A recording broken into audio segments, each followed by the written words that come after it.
Shalom, nous allons étudier le DAF, même Zayin dans Masechet Sanhedrin. Nous reprenons tout en haut du DAF. Donc, premier mot, Tashma. On rappelle le sujet de l'Agmara. L'Agmara a essayé de savoir si le Esped, le discours qu'on faisait au moment de l'enterrement de quelqu'un, de manière générale, tout ce que l'on fait, l'enterrement et tout ce que l'on rajoute, est-ce que le kavod que l'on fait au moment de l'enterrement, c'est un kavod, une marque de respect pour le défunt ou une marque de respect pour les proches, la famille et les gens qui sont concernés par le deuil. Donc la famille, la Gemara continue d'apporter des preuves pour essayer de résoudre cette question.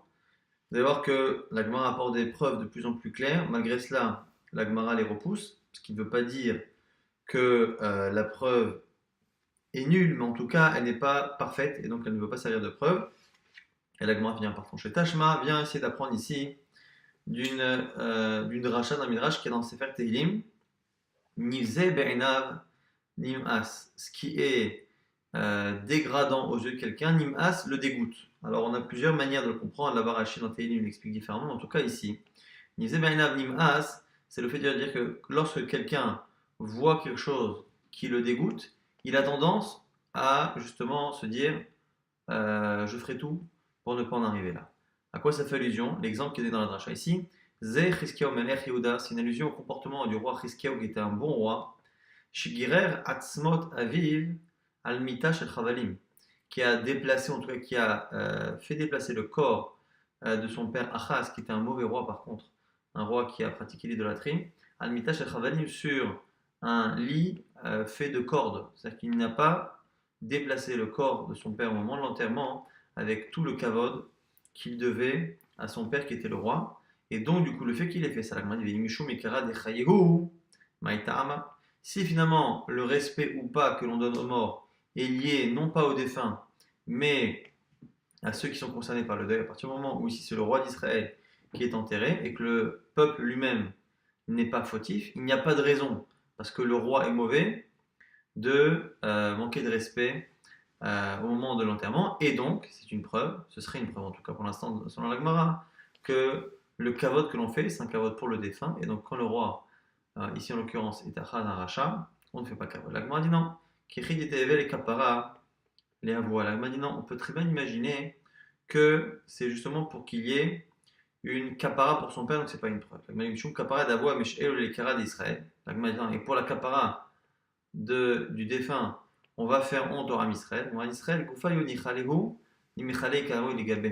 le Ram Israël lui-même accepte qu'on lui fasse honte en ne lui faisant pas kavod au moment de l'enterrement de celui qui était le roi, pour justement que la personne, ici en l'occurrence Achaz, soit pardonnée de ses fautes. Et donc, on n'a toujours pas de preuve que ce soit pour les vivants ou pour les morts. Tashma, Amalahen, ici on nous rapporte une braïta qui dit que Abu Danassi, celui qui écrit la Mishnah, a dit Atespedou ni varayarot, ne faites pas mon enterrement et le raison funèbre dans des petites villes, faites-le dans des grandes villes. Et donc on a l'impression que c'est lui qui demande à ce qu'on fasse les choses comme il faut, et on a l'impression qu'il cherche à ce que ce soit son kavod, son honneur qui soit respecté.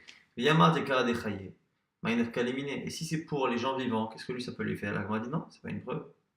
Car ça va. Et Kairou Ben Israël fait, au contraire. Peut-être que lui, il a cherché à faire en sorte justement que le peuple soit respecté. Et donc il a eu peur qu'on ne fasse pas assez de kavod au peuple et qu'on fasse ça dans une petite ville qui est pas assez de monde. Et donc pour le peuple, il a voulu que. Tashma, alino lichvodo, la ville Aaron, betachechin, eno over alav.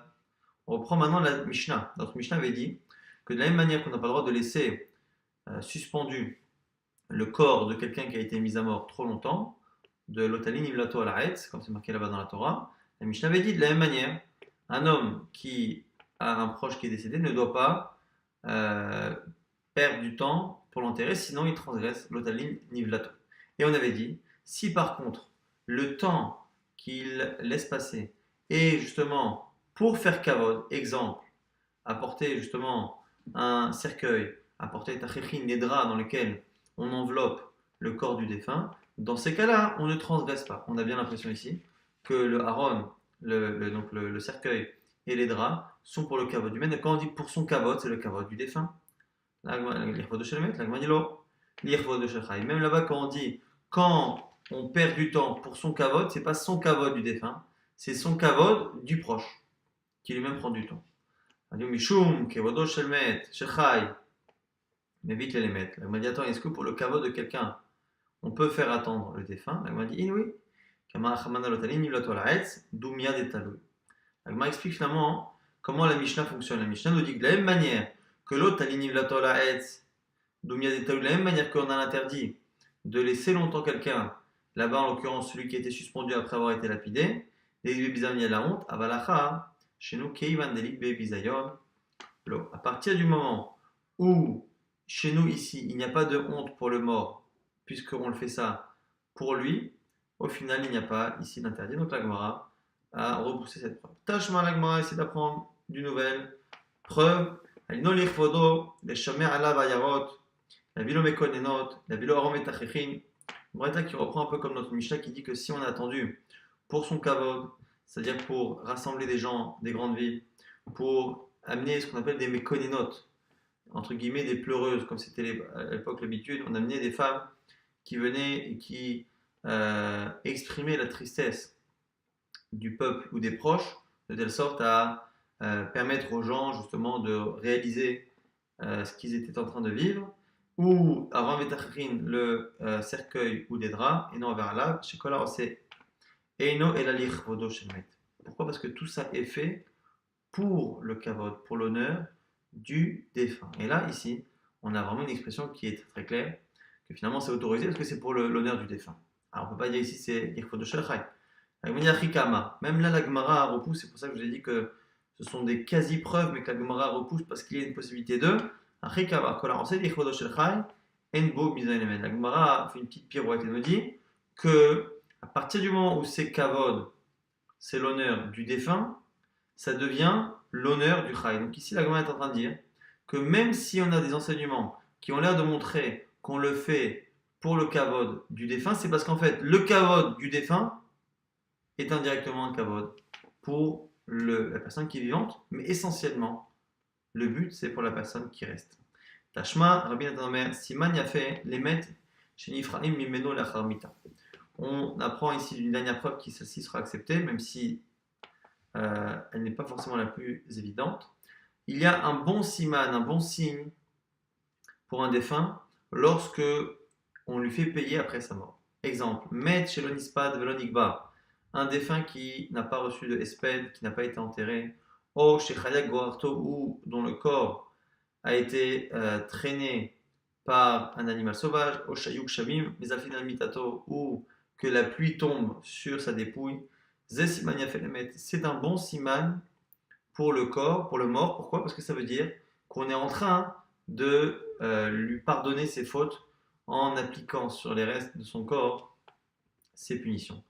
Et on voit ici que du coup, on a vraiment l'impression que l'essentiel de ce qui se passe au moment de l'enterrement, c'est pour le bien du défunt. La Gemara dit Shmarmina, c'est une preuve, et Kara d'écharper, ou que c'est pour le kavod du défunt et non pas des vivants. Shmarmina, la Gemara clôt cette question, et il se peut du coup que maintenant que cette dernière preuve est une preuve que c'est pour les défunts, il se peut que toutes les autres preuves qu'on a citées puissent se lire comme on a voulu lire au départ et non pas comme on a proposé à la fin pour essayer de repousser. Loayu Kovrim, on reprend la Mishnah qui disait qu'on n'enterrait pas les gens qui étaient mis à mort par le Bédine, donc 4 mis à mort, on ne les enterrait pas avec les vivants. On a dit qu'on avait 2 types de cimetières pour Srefa Vechenek, d'abord pour Sei Vechenek, celui qui est d'abord étranglés et ceux qui tuent au couteau. Ceux qui sont par contre tués par lapidation ou par le feu sont dans un cimetière. Donc 2 types de cimetières pour 4 types de mise à mort. Et on avait dit qu'une fois qu'on laissait la chair, le corps se décomposer, on pouvait après l'enterrer dans son caveau familial. Car la Malak m'a dit pourquoi ne pas enterrer ces gens-là dès le départ avec leur famille. Les fichiers de Kovrim Rachel, cette tzaddik, la Gemara nous dit parce qu'on n'enterre pas un fauteur, un impie avec un tzaddik. La Gemara rapporte la preuve à cela. D'où sait-on, nous dit Rabbi Acha, qu'on n'enterre pas un rachat avec un tzaddik? Finalement, c'est marqué dans Menachim, Vayhi em kovrim ish. On parle là-bas d'un enterrement qui s'est passé. Et au moment où on allait enterrer un homme, ils ont vu une troupe armée des ennemis. Je crois que là-bas c'était ne me rappelle plus quel peuple, Vayashlecho et Aish, Bekever Elisha, pas de bêtises, ils ont à ce moment-là jeté le corps de la personne dans le tombeau de Elisha le prophète. Donc ils auraient dû l'enterrer ailleurs, mais dans la précipitation, ils ont jeté le corps dans le tombeau de Elisha. Et là-bas le texte nous rapporte que le corps a roulé jusqu'à toucher les ossements du prophète Elisha, et à ce moment-là, il a revécu et s'est levé sur ses deux pieds. Et donc, on ne veut pas, entre guillemets, que le rachat puisse revivre. Amalé, Rafapa avait Dilma, et Kayoume, l'Agma dit, on ne Rafapa, mais attends, peut-être que là-bas c'est une exception. Qui nous dit que c'est une règle? Là-bas c'était particulier, pourquoi? Parce que là-bas, Vahina Pishnaim Beruchacha Elai. Là-bas, Elisha, qui était l'élève de Eliyahu Hanavi, a eu la demande finalement d'Elisha. Elisha lui a demandé à avoir plus ou moins le double de la capacité de prophétie qu'avait Eliyahu Hanavi, et il lui a promis que ce serait peut-être le cas, et du coup il y avait une promesse plus ou moins que Elisha devrait faire 2 fois ce que Eliyahu a fait. Quelle est la plus grande chose qu'Eliyahu a fait? C'est faire revivre quelqu'un qui était décédé. Or Elisha ne l'a fait qu'une fois de son vivant, donc il fallait une seconde fois. Donc la Gemara nous dit on pas que peut-être que là-bas, le cas où le type a touché les ossements d'Elisha et a revécu, c'était peut-être parce qu'il fallait, entre guillemets, accomplir cette prophétie, mais que ce n'est pas une règle pour tous les Rechaim et les Tzadikim. Malé, Yachi, Aïnou, Tanya, l'Agmara dit non. Là-bas, c'est spécial. Pourquoi ça ne peut pas être pour ça? Parce que là-bas, il y a une braïta qui dit que quand on dit là-bas qu'il a revécu et qu'il s'est levé, il s'est levé sur ses pieds, c'est-à-dire qu'il s'est levé sur place, mais qu'il n'a pas pu rentrer chez lui. C'est-à-dire qu'il s'est réveillé, mais il est mort immédiatement. Et donc, là-bas, ça ne peut pas être la promesse faite à Elisha qu'il allait faire revivre 2 personnes, parce qu'ici, le faire revivre pour qu'il meure, c'est pas finalement triatamitim. Et là-bas, il y a Pishnaim, Echimeshkachatla de Achaya. La Gemara pose une question annexe. Alors maintenant, d'où voit-on? Où est-ce que Elisha a pu faire revivre 2 fois? Amalé Rabbi Yochanan dit, Sheripa Tsarat Naaman, le roi Naaman, a eu la Tsarat, la lèpre, et on sait très bien que la lèpre, on s'est marqué ici, chez Shkola Kemet, c'est comme la mort, dit-il. Anna Tehi Kamet, là-bas au sujet de Myriam, lorsqu'elle a eu la lèpre.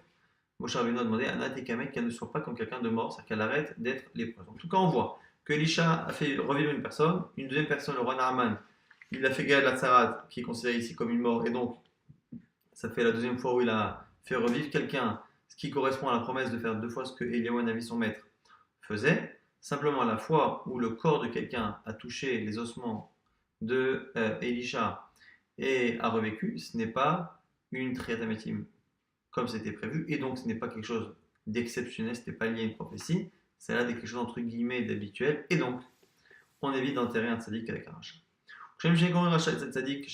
Car en korim rachat chamour et tzal rachat, quand on nous dit ici la Gemara, de la même manière qu'on n'enterre pas un impie avec un tzaddik, on n'enterre pas finalement un rachat, un impie léger avec un impie lourd, quelqu'un qui a fait quelque chose de plus grave. Elle va dire si c'est cela, puisqu'il y a 4 mises à mort différentes dans le Beddin, et que les 4 correspondent à 4 niveaux de gravité de mauvaises actions, même si on a vu que sur la plus grave, on avait une marloquette que c'est srefa ou que c'est pas srefa, mais en tout cas, quoi qu'il arrive, on est censé en avoir 4 niveaux. Et donc, la Gemara dit si c'est ça, il devrait y avoir 4 cimetières différents pour Mitad Beddin, or il n'y en a que 2. On dit pourquoi il n'y a pas 4 cimetières? La Gemara dit Shnek Varot Gmara Gmirale. Il dit les 2 types de cimetières, c'est quelque chose qu'on a appris depuis Moshe Rabbeinu. Et donc, on ne peut pas aller plus loin que cela. Amar Ulama Rabbi Yochanan, Achalchel Ave Frish Korban. Maintenant, Rabbi Yochanan va nous rapporter une halakha que la Gemara va développer un tout petit peu, et à la fin, on verra le lien qu'il y a avec notre Mishnah. Au départ, on nous dit quoi? Achalchel, quelqu'un qui a transgressé la Torah, il a consommé des graisses interdites. Et Frish Korban, donc du coup, il a mis de côté un sacrifice pour se faire pardonner, mais entre-temps, Vehemir Dato. Entre-temps, il a renié la Torah, ou il a fait certaines actions qui sont considérées comme étant un reniement de la Torah. Vehemir Dato. Et donc, à ce moment-là, il devient Mouma, et un Mouma, son korban n'est plus caché. Vechazarbo.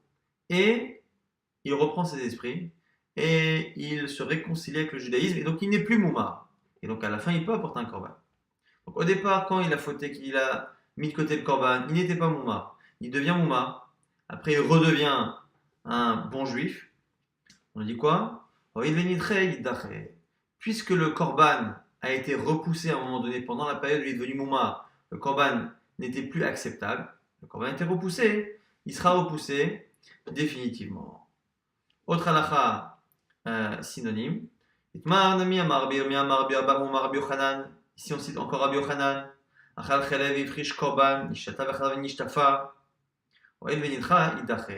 Même cas exactement, simplement au lieu que au milieu, entre le moment où il a désigné le korban et le moment où il apporte, au lieu qu'il ait remis en cause la Torah, il a perdu la tête.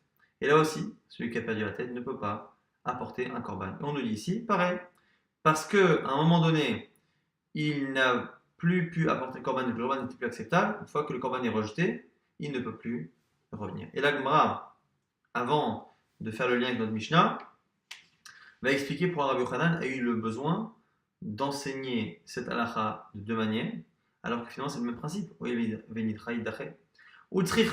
de Yashmaina Kamaita, si on n'est que le premier cas de celui qui a renié la Torah Mishum, et Udacha Nafshe, Biyadaim, j'aurais dit là-bas que le korban est complètement rejeté parce que là-bas il est fautif. C'est lui qui a rejeté la Torah. Aval Haïd, Mimela Kadache, Ema, Kiashendame, alors que peut-être, j'aurais dit que dans le cas où ce n'est pas lui qui a remis en cause la Torah, simplement qu'il a perdu la tête et qu'après il est redevenu en bonne santé, peut-être que là, celui qui a perdu la tête, c'est peut-être que comme quelqu'un qui dort. Quelqu'un qui dort, il n'a plus son esprit qui est éveillé, et finalement, le korban est caché. La Gemara dit donc j'ai enseigné le deuxième cas. Et si j'ai enseigné le deuxième, je n'aurais pas pu dire non plus le premier. Mishum nen be'ado lachazor. Alors, le lachazor, et imalo. J'aurais dit quoi? J'aurais dit que peut-être que dans le cas de la folie, c'est pour ça que la bague s'est repoussée, parce que celui qui est fou n'a pas le choix, la possibilité de choisir de ne plus être fou. Il est obligé de subir le fait d'être fou ou de subir, entre guillemets, la guérison. Mais j'aurais pensé que dans le cas où il a le choix, le korban est moins rejeté, parce que c'est entre ses mains, kamashmana. Donc, tzricha des deux. Ça, c'est cette fameuse halakha de Rabbi Yochanan qui nous apprend que dans le cas de celui qui a perdu la tête ou celui qui a renié la Torah, à partir du moment où le korban a été repoussé, il sera repoussé définitivement. Amar Rav Yosef, Rav Yosef confirme ce que dit Rabbi Yochanan avec justement la Mishnah. Une Mishnah qui dit que Tanina, Haynuba Kodashim, Kodshim Isbeach Yamutu. On parle ici d'une ville, ce qu'on appelle Ayan Yidachat, une ville qui a fait Avodazara et qui doit être punie. Que fait-on des sacrifices que les gens de cette ville avaient mis de côté pour les faire? Est-ce qu'on peut les apporter ou pas? On a un principe que les vrais Rechaim, on ne peut pas non plus apporter des sacrifices des Rechaim. Un impie, son sacrifice n'est pas caché. Et ici, les gens de Ayan Yidachat doivent être mis à mort. Ayuba Kodashim, Kodshim Isbeach Yamutu. Alors, les korbanot, les sacrifices qui est là-bas, si c'est Kodshim Misbeach, si c'est ce qui était prévu d'être apporté au Misbeach sur l'autel et d'être sacrifié, on ne pourra pas les apporter, on les laissera mourir. Kodshim Vedekabayit, Ipadou. Si c'est des Kodashim qu'on avait simplement donné au Beit HaMikdash, Vedekabayit, Ipadou, on devra les racheter et transposer la sainteté sur un autre animal. Là-bas, on a objecté à Mayamutu sur le premier cas, Kodshim Misbeach, ceux qui devaient être sacrifiés. Pourquoi les laisser mourir? Kevan dit Iktul, puisque les gens de la ville qui ont fauté ont été mis à mort. Normalement, Avialehu Kapara, la mort a expié leur faute. Et donc, Velisku la Gavoa, et donc normalement, une fois qu'il y a eu la Kapara, ils ne sont plus Rechaim. S'ils ne sont plus Rechaim, on peut les apporter. La Mishum Damrinan Dahu, et donc ce serait une preuve, nous dit Rabbi Yosef, de ce que dit Rabbi Yochanan, que même dans un cas où ici on n'a plus quelqu'un qui est rachat, parce qu'à un moment donné il a été rachat, son korban a été à ce moment-là repoussé, impossible à apporter au Misbeach, et donc on voit bien que même si aujourd'hui c'est possible de le faire, ça ne l'est plus parce qu'à un moment donné ça a été rejeté.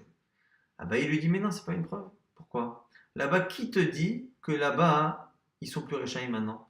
Qui te dit que la mort a enlevé leur faute? Qui te dit que celui qui meurt, Racha, il est finalement pardonné? Met mitor rishon avec kapara. Moi je dis que là-bas, à partir du moment où il n'y a pas eu une action qui a fait faire tchouva à ces gens-là, ils sont morts, a priori ils sont morts Rechaim, et donc c'est pour ça qu'on ne peut pas apporter les korbanot. Alors, la Gemara justement apporte une preuve pour Abaye. Détané, Rav Shmaya disait au sujet justement du Kohen. C'est marqué au sujet du Kohen, les Nefesh Itama Be'amav, Kim Lishora Karovela, Leimu ou Laviv, Velimu ou Vito ou Lachiv, Velachoto Betula Karovela, là, Itama. C'est marqué là-bas dans la Torah qu'un Kohen, de manière générale, les Nefesh, Lo Itama Be'amav. Il ne pourra pas, normalement, s'impurifier pour un mort, Be'amav dans son peuple. Exception, Ishero, Karovela, Leimo, Laviv, Leimo, Echoulé, exception pour sa femme, son père, sa mère, son frère et sa soeur qui n'est pas mariée. Là, Itama, pour elle et pour eux, il pourra s'impurifier pour faire Kavod. Alors, Yachol, Filou, Pirshu, Avotav. Alors, Midachet Tzibur, on aurait pu penser que peut-être que le Kohen a la possibilité, la mitzvah, de s'impurifier même lorsque ses parents ont quitté, ici on dit le chemin du public, c'est-à-dire le chemin de la Torah. Itamat et Volomar, Be'amav. C'est Amav une dracha qui est similaire qu'on retrouve pour l'interdiction de maudire le dirigeant de l'armée Israël, l'interdiction également de manquer de kavod aux parents. Là ici, Be'amav. Il faut, pour qu'on puisse justement s'impurifier, Kim Nishero Be'amav. Si ses proches respectent la Torah, il peut s'impurifier. Sinon, il ne peut pas. Et donc on voit ici que si ses parents se sont mal comportés, on ne dira pas que la mort a pardonné leur faute et que du coup le Kohen peut s'impurifier, puisqu'on voit bien que même après la mort, il ne peut pas s'impurifier. Les Rava Rava dit Mika Vedamit, Nerag mitoch rish'o, les met mitoch rish'o. La Gemara dit il y a une distinction à faire entre celui qui est Neherag, qui a été tué, et celui qui est mort. Et nous dit Rava là-bas, c'est pas une preuve. Là-bas, le père est rachat, ou la mère est mauvaise, et il meurt. Alors Rava dit là-bas, je suis d'accord, à partir du moment où ils se sont mal comportés et qu'ils sont morts, je n'ai pas de raison de penser effectivement qu'ils ont été pardonnés. Quand est-ce que je dis que moi ils ont été pardonnés? Dans justement le cas là-bas de Rav Yosef, parce que là-bas c'était Ariya Nidachat, une ville qui a fauté et qui a été mise à mort sur ordre de la Torah. Donc là-bas, Neherag, celui qui est tué, à partir du moment où la mort est anormale, c'est la mort ici qui sert d'expression parce qu'elle est anormale. Mais là-bas, dans le cas des parents du Kohen, c'était une mort normale. Là-bas, dans le cas du Kohen, comme ils sont morts en étant impies, à ce moment-là, ils sont morts normalement, il n'y a pas de raison qu'il y ait kapara. Par contre, Neherag mitoresho, celui qui a été tué, puisque il n'est pas mort normalement, c'est une kapara. Et Rava apporte une preuve. Teda, dirti, Mizmor et Asaf. Un verset là-bas dans Télim. Mizmor, le Mizmor donc de Asaf. Elohim ba'u go'im menachalatecha timo etechal kolchecha. Kadosh Baruch Hu. Les nations sont venues dans ton camp, dans ton domaine. Ils ont impurifié ton Beth Amikdash. Nato et Timlat avadecha ma'achal le'or hashemayim. Et comme ils ont tué les Bnei Israël, ils ont fait de tes serviteurs une pâture pour les oiseaux du ciel, pour les corbeaux. Et ils ont fait ses ennemis la chair de tes chassidim, de tes pieux, ils les ont donné les chaïto haaretz aux bêtes sauvages de la terre. Et là-bas, on parle du fait qu'effectivement, les goyim sont venus, ont impurifié le Beth Amikdash, ont tué des Bnei Israël, mais qui ne se sont pas comportés comme il le fallait. Et on continue ici d'appeler les Bnei Israël des chassidim, des pieux, des Avadecha, les serviteurs d'Hachem. Maya Avadecha, Maya Chassidecha. Là, Chassidecha, Mamash, Avadecha, Avadecha, des Mchavé Dina, des Meikara, des Kavani Katoul, Karelo Avadecha. Tu vois bien que ce sont des gens qui ont fauté à la base, sinon le Beth Amikdash n'aurait pas été détruit, et pourtant, on les appelle Chassidecha, on les appelle Avadecha. C'est une preuve, nous dit Rava, de ce que dit Rav Yosef, que à partir du moment où ils ont été tués, la mort, c'est d'expiation. Et donc, dans rien dit d'achat, là-bas, les gens ne sont plus réchaïs. Et la raison pour laquelle on refuse le korban, c'est parce que le korban a été refusé. Abaye fait une autre distinction. Abaye, le kamidamid là-bas, c'est pas une preuve. Arogem alchut, tu peux pas transposer ce qu'il y a là-bas dans les gens qui meurent sous la main des goïms, de ceux qui meurent par la main du tribunal. Arogem alchut kevan, shelo bedin, kamikatle, lorsqu'ils sont tués par les goïms, comme ça n'est jamais logique, c'est jamais la Torah qui a ordonné que les goïms tuent les juifs. Alors le kapara, là c'est vraiment anormal, et donc il y a kapara. Alors gebedin kevan, les bedin kamikatle, lo avec le kapara. Alors que ceux qui sont mis à mort par le bedin, à partir du moment où c'est la Torah qui le dit, que c'est la normalité de les mettre à mort, il n'y a pas de Kapara. Et Abaye apporte une preuve. Teda, regarde la preuve dans la Mishnah Litnan de la Yokovrim, Otobik Vorot Avotav. On a dit qu'on n'enterrait pas les mises à mort dans leur cimetière familial. Et selon toi, Rava, et selon toi, Rav Yosef, si la mort faite par le Bedin expie leur faute, une fois qu'ils sont morts, ils devraient être sadikim et donc on devrait les enterrer avec leur famille.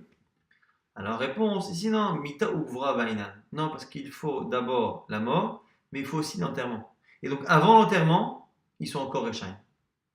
Alors on objecte, motive, ravadaba ava, le yomita benim, et là on est lim.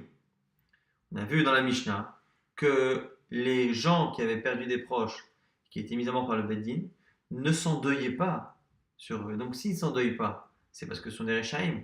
Or, selon ce qu'on vient de dire, soit la mort plus l'enterrement, enlève leur faute. Et donc, pourquoi ne pas s'endeuiller? Alors, Nenim, chez Naninot et la Balève, on avait dit on laissait simplement être honnête, parce que honnête, c'est un sentiment qui est dans le cœur. Isal Kadatar Kevani Kabo Aviale ou Kapara Li Ablou, la question ici est formulée. Et selon toi qui dis qu'une fois qu'il y a eu la mise à mort du Bedin, plus l'enterrement, ils sont pardonnés, pourquoi ne pas s'endeuiller sur eux? On rajoute Beinan Ami Aïkoul Bassa. Non, il faut l'enterrement après la mise à mort, et il faut également Aïkoul Bassa que la chair se décompose. La Gemara des Kalami, des Katané, la preuve, Akala Bassa, mais la Kitine, Tatsama de Korimota, mais comment je suis la preuve, c'est dans la Mishnah. On a dit qu'après la décomposition du corps, on peut déplacer les ossements et les remettre avec sa famille.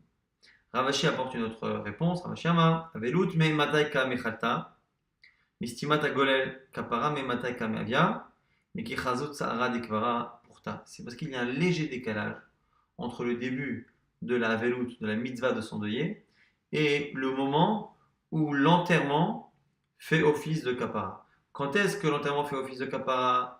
Au moment où il y a Tsahara des Kivra pour ta, on a laissé un peu la souffrance du fait que le corps soit enterré. Donc c'est quelques temps après l'enterrement. Alors que dès que l'on recouvre la tombe, dès qu'on recouvre le corps, stimata golel, le fait de refermer le trou, c'est à ce moment-là, immédiatement, que la misa de Avelut commence. Or, quand la misa de Avelut de s'endeuiller commence, il n'y a pas eu encore ce temps nécessaire de Tsahara des Kivra pour pouvoir justement avoir l'expiation, ils sont encore Rechaim, et comme au moment de commencer la veloute sur Rechaim, on ne commencera jamais.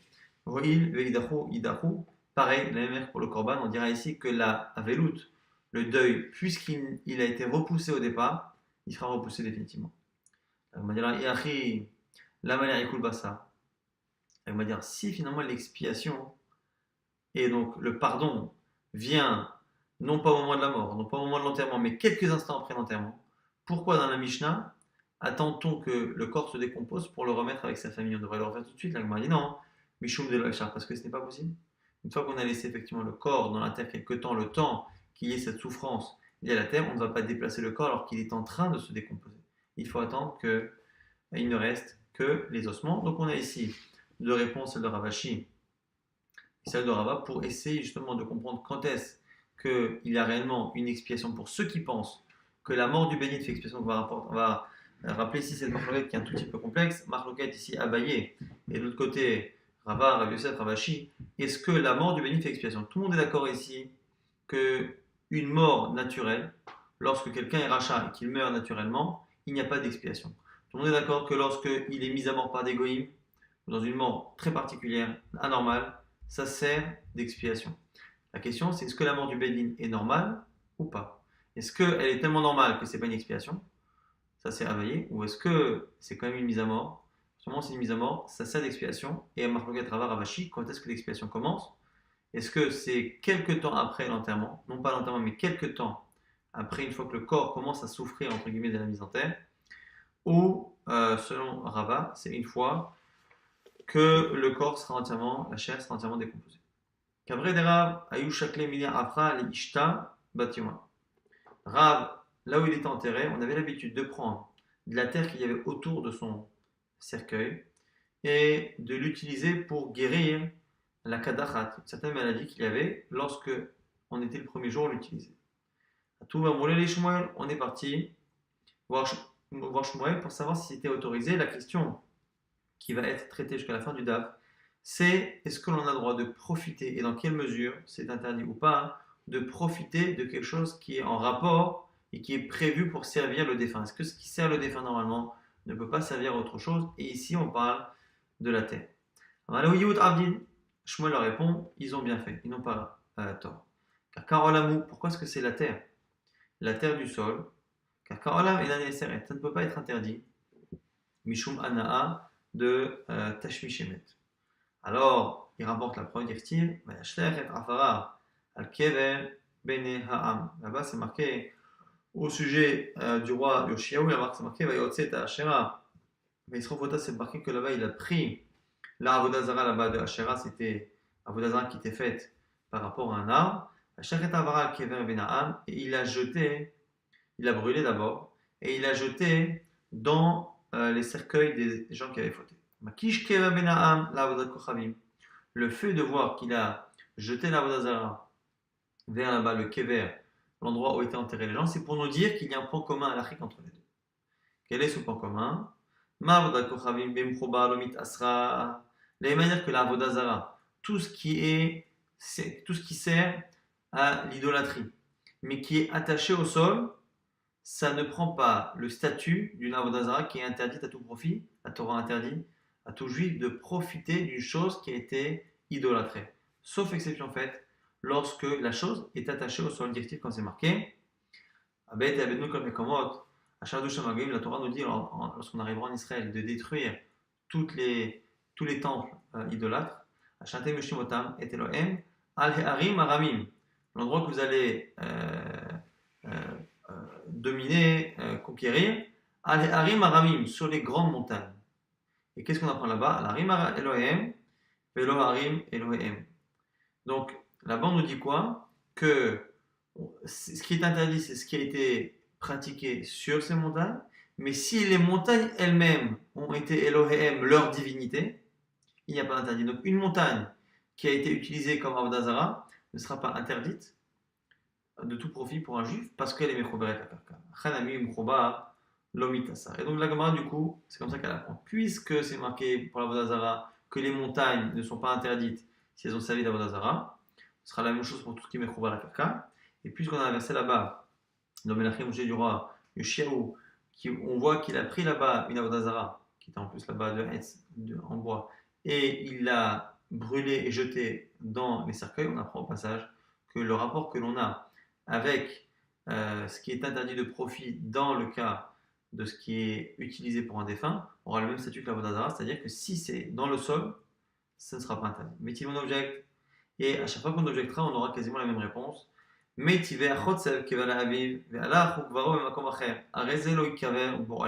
là-bas, celui qui a préparé un tombeau, un cercueil, un endroit, une tombe pour son père, et finalement il l'enterre ailleurs.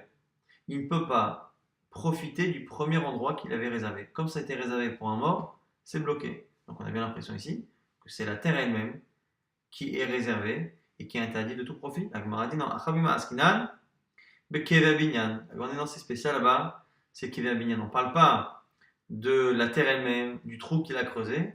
On parle d'une construction qu'il a faite en hauteur, une sorte de mausolée. Et cette construction, puisqu'elle est faite avec des pierres qui ont été transportées, à ce moment-là, ça n'a pas le statut de Merouba la Karka là-bas des Harim, puisque même si pour d'autres domaines, on estimera qu'une construction de ce type-là peut être considérée comme étant quelque chose d'immobilier, là ici dans Avodazara et donc par transposition dans le cas là-bas de Isurana Ad Hamet, on dira que Merouba la Karka c'est vraiment quelque chose, c'est un arbre, c'est une montagne, vraiment quelque chose qui est dans le sol.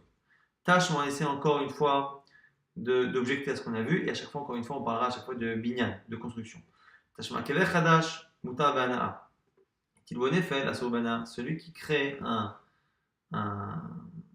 endroit pour enterrer, si c'est neuf, muta bana'a, c'est autorisé, tant qu'on n'a pas utilisé. Et tilboné fait la sobana, à partir du moment où on a mis même un nourrisson qui est décédé, sobana, on ne peut plus en profiter. La Gemara dit la Hanami Bekeva Binyan. Là-bas aussi, c'est pas une preuve ni pour l'un ni pour l'autre, parce que là-bas, il se peut que ce soit Keva Binyan. Tashma, on essaie d'apprendre une ça, Tormer. Shalosh Gvarot Hed. Maintenant, on va nous parler là-bas dans cette Braïta du statut d'un kever. À l'époque, les gens, il n'y avait pas vraiment de cimetière. Les gens enterraient parfois dans les champs, dans les jardins, dans les endroits qui étaient disponibles. Et donc la question se pose lorsqu'on a affaire à un défunt qui est enterré en plein milieu d'un endroit, est-ce que l'on peut déplacer ce corps si ça gêne, si ça empêche les gens de passer, parce que les gens ne veulent pas s'impurifier, encore moins évidemment les kohanim, est-ce qu'on peut le déplacer ou pas? Et si on peut le déplacer, est-ce qu'on peut profiter après de l'endroit récupéré ou pas? On nous dit ici qu'il y a trois types de carottes. Kever animtsa. Premier cas, Kever animtsa, quelqu'un qui a un champ très grand et à un moment donné, il tombe sur un défunt qui a été enterré. Personne ne lui a demandé l'autorisation et il se pose la question est-ce qu'il peut l'enlever ou pas. Kever Yadoua, un autre Kever, c'est un Kever qui est connu. On lui a demandé, on lui a dit voilà, est-ce que je peux enterrer là-bas? Il a dit oui. Et Kever Amazik est arabe. Il y a un Kever qui est dans le domaine public qui dérange le public. Donc deux dans un domaine privé. Un qui a été fait sans autorisation, un autre avec autorisation et que le propriétaire en a eu la connaissance évidemment, et troisième dans le domaine public.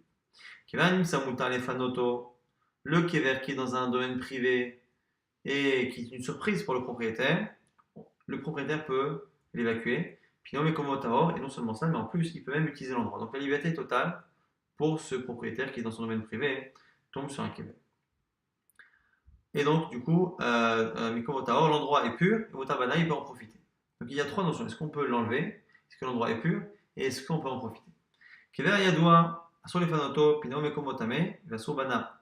Le cas le plus extrême, c'est lorsqu'on a demandé l'autorisation à la personne. C'est dans le domaine privé, donc ça ne dérange qu'une personne, que lui. Et lui, on lui a demandé. Donc il n'y a aucune raison. Il n'a pas le droit de l'évacuer. S'il évacue, l'endroit est impur. Alors comment se possible qu'il soit impur? Puisque techniquement, il n'y a plus de corps. C'est Midaraban et Chachamim ont fait une takana. Donc Midaraban, c'est tamé, c'est impur, donc on ne peut toujours pas passer. Et il n'a pas le droit de profiter de l'endroit pour mettre autre chose. Donc ça, c'est le cas extrême. Les deux cas extrêmes, c'est dans le domaine privé, avec autorisation ou sans autorisation. Sans autorisation, il a le droit de faire ce qu'il veut et il a tout gagné. Dans le cas où on lui demande l'autorisation, il est bloqué dans le travail. Le cas intermédiaire, c'est quoi? C'est le cas de Kever Amazik et Tarabim, le cercueil qui pose problème au public. Alors là, c'est ambigu. Pourquoi? Parce que d'un côté, au lieu que ça dérange une personne, ça en dérange plusieurs. Et d'un autre côté, on ne peut pas dire non plus qu'ils ont transgressé quelque chose parce qu'il n'a pas été enterré dans un domaine privé sans autorisation. C'est un domaine public, ça appartient à tout le monde. Donc du coup, on dit quoi ici? Moutal on a le droit de le déplacer. Puis non, mais comme et l'endroit est pur, ça va. Et à Surbana, mais l'endroit par contre restera interdit à tout profit. Et donc, du coup, on voit bien là-bas que on a l'impression ici qu'on a un interdit qui est lié à quelque chose qui est dans la terre. Donc on a l'impression de parler de la terre, et la terre qui est interdite Bana. On dit non, Hanami, Keva Binyan, là-bas aussi, on expliquera que c'est Keva Binyan, c'est-à-dire que c'est la construction qui a été faite au-dessus de la terre, non pas dans la terre.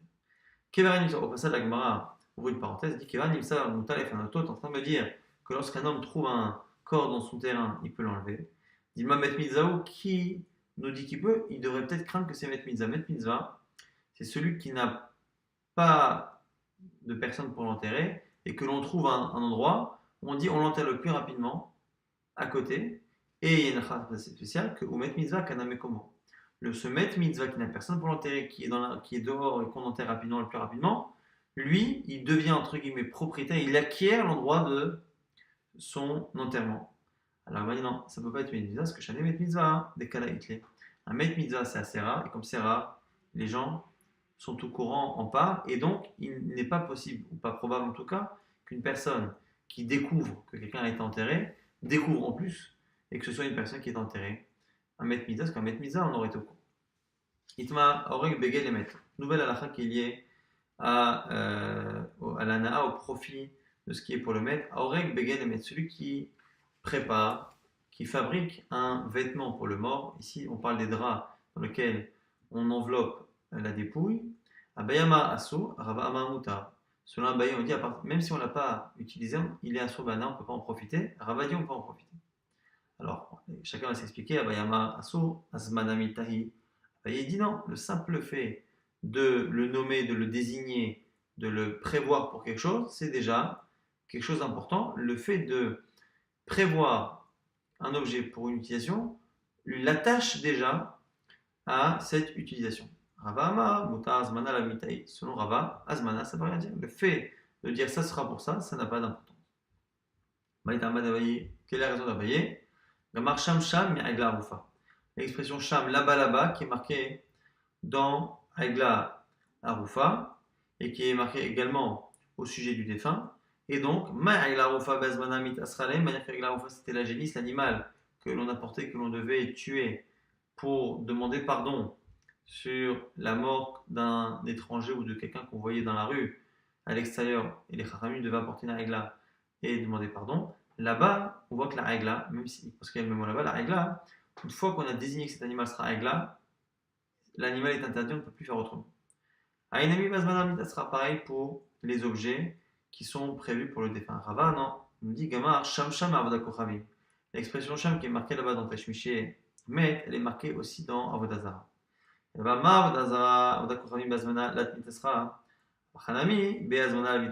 pour l'Avodazara. Quand quelqu'un dit ça, je vais m'enseigner pour l'Avodazara, ça n'a pas d'application halachique.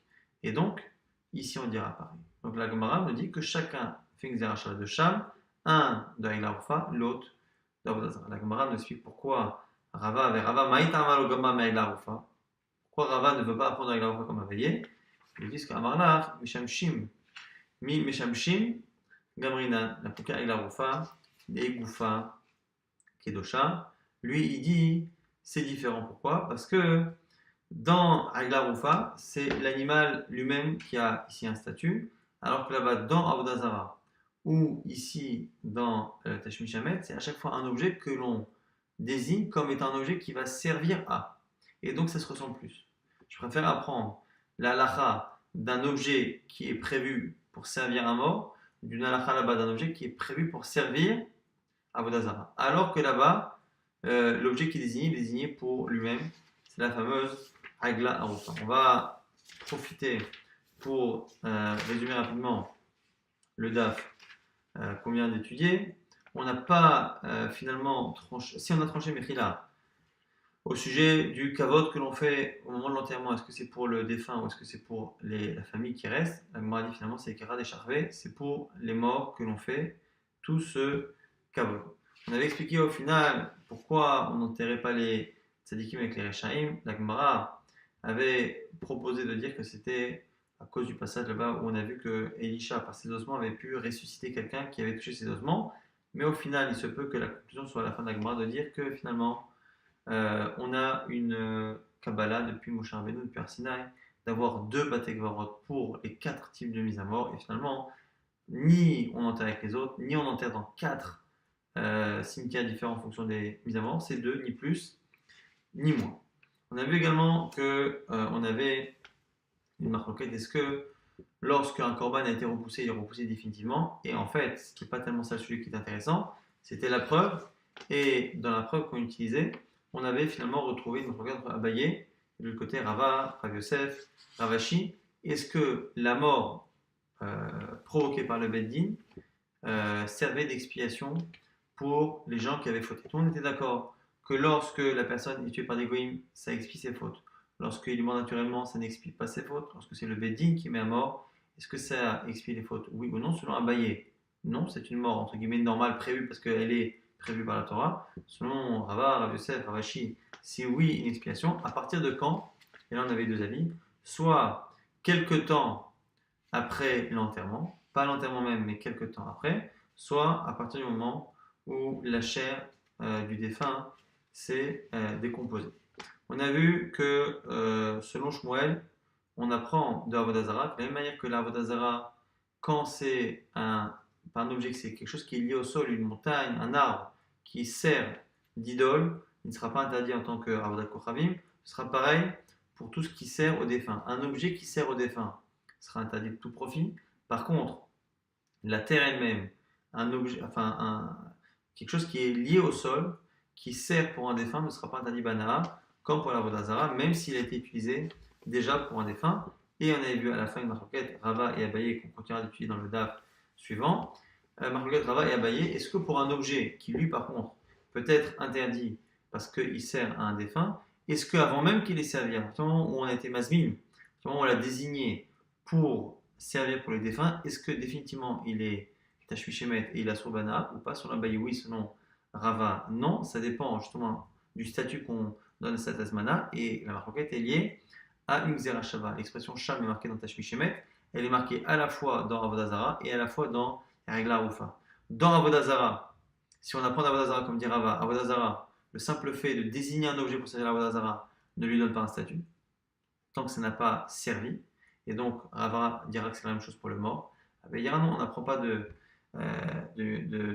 Avodazara, on apprend de Aïla Rufa. La Aïla Rufa, on voit à partir du moment où on l'a désignée pour être tuée à côté du Nahal du fleuve, elle prend ce statut. Donc ce sera pareil selon Abaye lorsqu'on a un objet qui était désigné pour servir pour une dépouille, même s'il n'a pas encore été utilisé. Shabbat shalom.